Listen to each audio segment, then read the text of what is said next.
পাবনায় আবাসিক হোটেল থেকে 10 শিক্ষার্থীকে আটক করেছে পুলিশ। অনৈতিক কর্মকাণ্ড করায় তাদেরকে আটক করেছে পুলিশ। বিস্তারিত জানাবো আজকের ভিডিওতে। বিস্তারিত জানতে ভিডিওটি না টেনে সম্পূর্ণ দেখুন। পাবনার একটি আবাসিক হোটেল থেকে 10 শিক্ষার্থীকে আটক করেছে পুলিশ। তাদের বিরুদ্ধে অনৈতিক কাজের অভিযোগ করেছে পুলিশের কর্মকর্তারা। বৃহস্পতিবার দুপুরে প্রেস ক্লাব গলিতে ইভিনিং টার্স আবাসিক হোটেল 1-এ অভিযান চালিয়ে এসব শিক্ষার্থীদেরকে আটক করা হয়।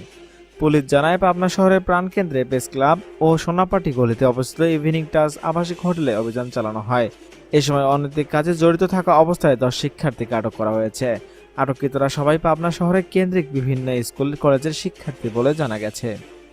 আটককৃতদের নাম পরিচয় জানাতে অপারগতা প্রকাশ করেছে ডিবি পুলিশ।